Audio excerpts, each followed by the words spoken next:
Domingo 23 de octubre de 2022. Tres mensajes del Evangelio de hoy, tomado del Evangelio de San Lucas, capítulo 18, versículos del 9 al 14.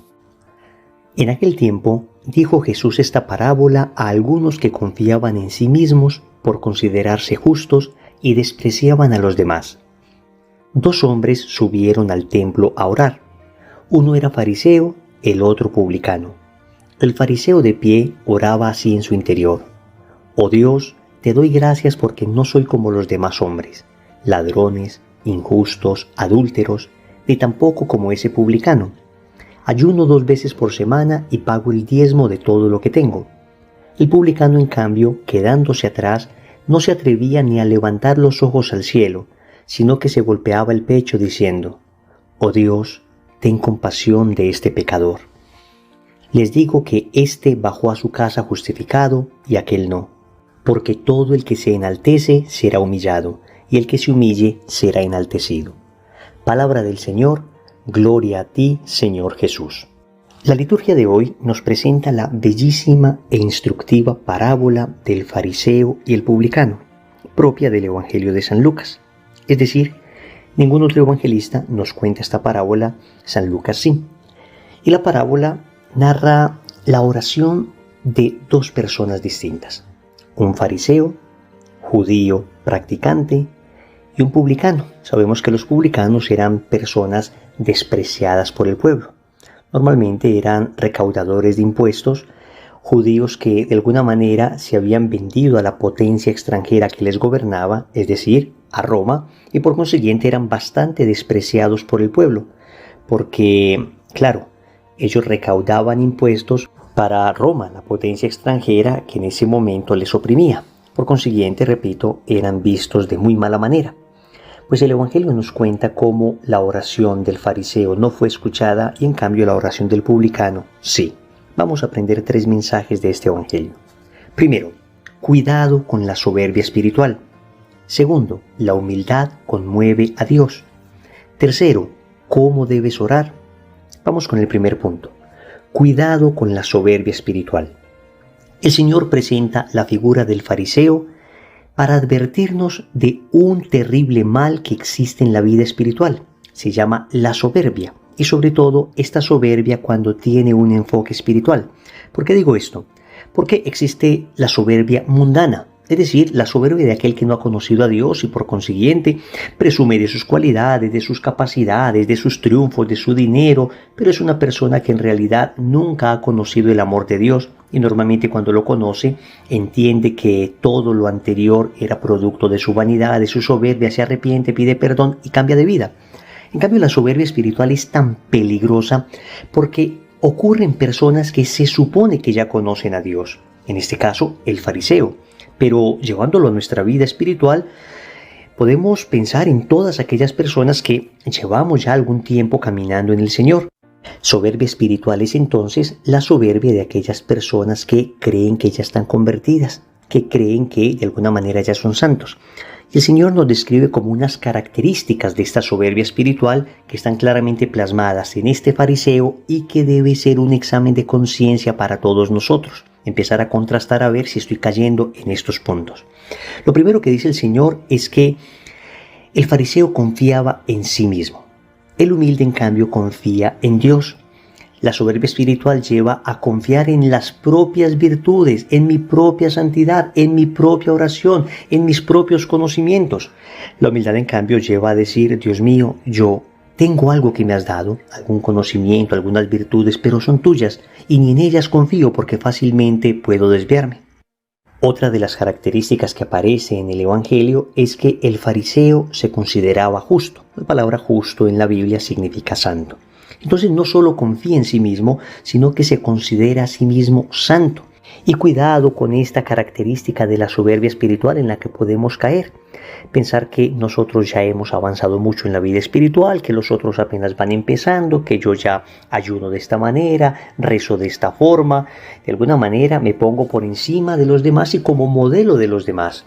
Como nos advierte Benedicto XVI contra esta actitud, diciéndonos que nadie ni siquiera puede considerarse convertido definitivamente. Entonces, si ni siquiera podemos considerarnos convertidos definitivamente, ¿cómo creernos santos? Dice Benedicto XVI, debemos entender que estamos en camino de conversión, y si algo hemos avanzado ha sido por la misericordia de Dios.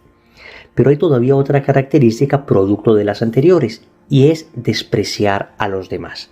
El Señor dice que el fariseo despreciaba a los demás, y efectivamente en la parábola lo manifiesta al decir que él no era como ese publicano.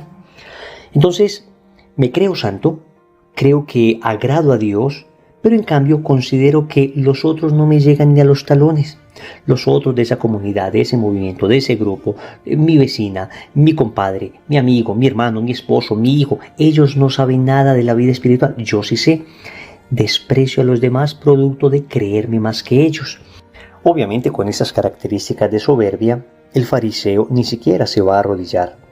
Dice la parábola que él de pie ante Dios oraba. Creer que podemos permanecer de pie ante Dios es la más grande de las soberbias. Creer que ni siquiera tenemos que postrarnos ante Dios es de alguna manera decir que nosotros mismos somos dioses. Nos arrodillamos ante aquel que consideramos Dios, pero ante aquel que es igual a nosotros, pues mantenemos nuestra posición de pie. En el fondo, ese pequeño detalle nos está mostrando la actitud soberbia del fariseo. Incluso cuando le empieza a mostrar todas sus buenas obras, que objetivamente lo eran, ¿no? No ser injusto, no ser pecador en general, además hacer ayuno, dar limosna, son obras objetivamente buenas, pero a las que le faltaba el verdadero espíritu de la humildad. El fariseo lo hace de alguna manera mostrando a Dios lo que Dios le debe a él por las cosas buenas que él está haciendo. Y te has dado cuenta que en muchas ocasiones nuestras oraciones tienen más o menos ese tinte. Dios mío, ¿por qué me está pasando esto? Si yo soy bueno, si voy a misa, si rezo el rosario. ¿Por qué me está pasando esto? Si pertenezco al grupo de oración, si voy a la iglesia, si ayudo en la parroquia. De alguna manera le mostramos a Dios nuestras buenas obras y creemos que Dios nos debe algo por esas buenas obras. Soberbia espiritual. Vamos con el segundo punto para que notemos la actitud de la humildad que debería caracterizar una verdadera oración. Segundo, la humildad conmueve a Dios. Notemos en cambio cómo contrasta con la actitud del fariseo la actitud del publicano. Dice que el publicano, quedándose atrás, oraba a Dios.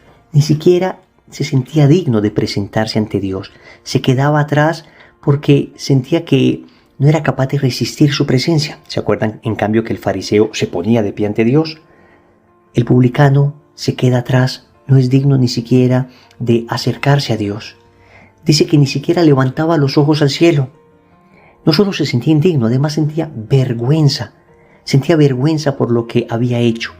Era la actitud del que reconocía verdaderamente su falta, del que reconocía que le falta mucho ante Dios. Y luego cuando abre sus labios para orar, lo primero que hace es pedir compasión. Ten compasión, que soy un pobre pecador. No muestra a Dios todo lo bueno que supuestamente ha hecho, sino que expresa su profunda debilidad. Lo increíble es que la parábola nos dice que el que salió justificado no fue el fariseo que hacía todo aparentemente bien, sino el publicano que pedía perdón. La humildad arrebata el corazón de Dios. Sé que hemos pecado, sé que hemos estado lejos de Dios, sé que no hemos respondido a Dios como deberíamos, porque Él ha sido demasiado bueno con nosotros. Pero tal vez hay algo peor que eso, y es hacer todo perfecto creyéndonos muy santos. Porque cuando yo no he hecho las cosas tan bien, pero reconozco humildemente mi falta y pido ayuda, ojo, no es reconocerla para quedarme en mi falta, sino para pedir ayuda a Dios y salir de ella, pero lo hago con verdadero espíritu de conversión y de humildad, entonces mi oración es más grata a Dios, mi oración es más agradable. Por supuesto que lo ideal sería vivir como el fariseo vive, con la humildad que el publicano tiene. De hecho, así vivieron la inmensa mayoría de santos. Pero si todavía no logramos vivir con la rectitud moral suficiente, que por lo menos nos caracterice una profunda humildad diciéndole a Dios, perdóname, me arrepiento de todo corazón y me esfuerzo por cambiar día a día. Tercero, ¿cómo debes orar? Entonces, la actitud del publicano y el fariseo nos lleva a una serie de reflexiones acerca de unas condiciones indispensables para la oración. Primero, la oración debe ser humilde, nunca tratando de comprar a Dios con nuestras buenas obras, sino al contrario, mostrando a Dios todo lo que nos falta. Nunca creyendo que Dios nos debe escuchar porque somos muy buenos, sino siempre agradeciendo porque Él, en su infinita bondad, a pesar de nuestra miseria, sigue extendiendo su mano amorosa hacia nosotros para escucharnos. Humilde significa que no voy a reclamar nada a Dios, no voy a exigirle nada a Dios, sino que lo voy a pedir de manera prudente, delicada, amable, suplicante, de manera verdaderamente humilde. Debe ser también una oración confiada. Confiada significa la certeza absoluta que yo tengo de que Dios me escuchará. Y que Dios me escucha porque es mi Padre. Dios me escucha porque Él conoce mi corazón. Y cuando he sido humilde ante Él y reconozco humildemente mi falta, entonces Dios no puede dejar de escuchar la oración de aquel que se siente pequeño ante Él. Y debe ser una oración también perseverante. No basta con una pequeña plegaria que se eleva a Dios. Hay que insistir, resistir y persistir en nuestra plegaria para que el Señor vea que lo que estamos pidiendo lo pedimos con humildad, con confianza, pero también con perseverancia porque lo necesitamos. Y esta misma perseverancia nos va a ejercitar en la necesidad de unirnos permanentemente a Dios. Oremos. Amado Señor, hoy te quiero suplicar que limpies mi corazón de toda soberbia espiritual, de toda autosuficiencia, de todo pensamiento que me haga creer que soy mejor que otra persona o que merezco tus bendiciones. Sáname, Señor, de este espíritu farisaico y concédeme el don de la humildad, esa humildad que te conmueve, esa humildad que me hace reconocerme pecador ante ti y suplicar tu infinita misericordia. Finalmente, te quiero suplicar que me concedas el don de la oración, que me concedas la gracia de orar adecuadamente y de alcanzar aquellas gracias que necesito para mi eterna salvación. Señor, dame lo que me pides y pídeme lo que quieras. Amén. Recordemos entonces, primero, cuidado con la soberbia espiritual. Segundo, la humildad conmueve a Dios. Tercero, ¿cómo debes orar? Compromiso. Les invito para que hagamos hoy 5 minutos de oración, de intimidad y de diálogo con el Señor. En el nombre del Padre, y del Hijo, y del Espíritu Santo. Amén.